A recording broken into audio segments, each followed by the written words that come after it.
Kayo po ba mga bossing ko, ipakaramdam ninyo na paborito kayo ng kamalasan? Meron po ako ituturo sa inyo mga bossing. Basta iwaksin nyo sa isipan nyo na kayo ay malas ha. Kapag ginawa nyo po ito, para masigit po kayo na maka-attract ng swerte mga bossing. Ngayon pa mga bossing, ano po ang ilan sa mga pinakamabibisa mga pamamaraan na pwede natin gawin? Lalo-lalo na sa umaga mga bossing. Sa umaga lang po kayo gagawa ng pampaswerte. Pwera na lamang kung full moon mga bossing. Ngayon pa mga bossing, dahil sa usapin ng ating mga gantong mga pamamaraan, marami na rin po ang mga nagpatotoo na sila po ay sinuwerte. At isa na rin po ako dyan mga bossing. Na dati-rati ako'y nagtatanong, kino-question ko, mahal na Panginoon, bakit ba ganun?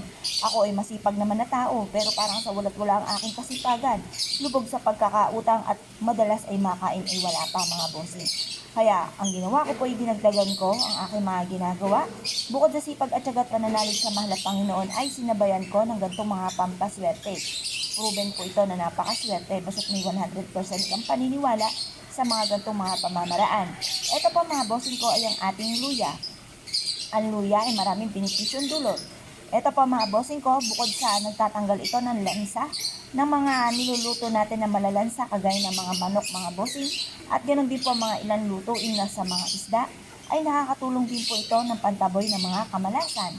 Kagaya po ng halimbawa, lubog ka sa pagkakautang, at ikaw po ay lagi lang parang pakiramdam ninyo yung paborito ng kamalasan, na ginawa nyo na lahat pero lagi ka pa rin minamalas. Bukod sa mga dahon ng laurel mga bossing ko, ay mainam na subukan nyo po ito. Ito pa mga bossing ko, isa rin sa mga paborito ko na pampaswerte. Bukod sa araw-araw na pagpapausok mga bossing ko ng dahon ng laurel, mula nang ginawa ko po ito mga bossing ko, ay maraming mga blessing na dumating. At sabayan nyo rin po nito, proven po ito na napakaswerte. Ang gagawin nyo lamang mga bossing, kailangan nyo po ng luya, at ganoon din po mga bossing ko ng panali. Ang gagamitin natin panali ay kulay pula mga bossing. Dahil ang kulay na pula ay nagtataboy ng kamalasan at ang kulay ng pula ay nag-a-attract ng kaswertehan mga bossing. Ngayon po, ang gagawin lamang po natin ay tatalian po natin itong ating luya. Pero habang tinatalian po natin ito ay paulit-ulit tayo na nagwi-wish. Sabihin niyo po sa pamamagitan ng pampaswerte nito ay magtutuloy-tuloy na ang pasok ng swerte.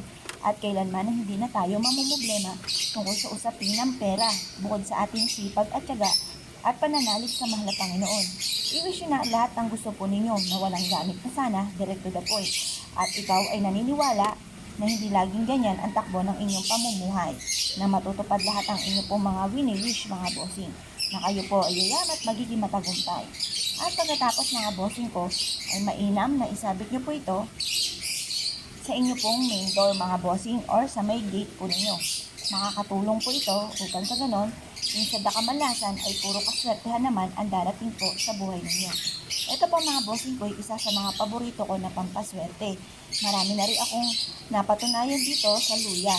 At meron din po na bossing ko na dati-dati laging binubuli. Siya po ngayon ay kumbaga nakaklose siya na at hindi na siya nakikingaman sa kanyang trabaho. Ito po ay pwede natin gawin sa ating tahanan upang sa ganon, pambuong pamilya ay tayo po ay hindi mamalasin. Maging ang mga anak po ninyo ay layuan ng mga toxic sa buhay po natin mga bossing. Kasi siyempre, kapag ang ating anak ay may mga ganyang sitwasyon, kahit tayo ay namumblema din. Kaya mas mainam sa ating loob ng tahanan upang sa ganon ay buong pamilya ay magkaroon ng proteksyon, maka-attract ng swerte mga bossing.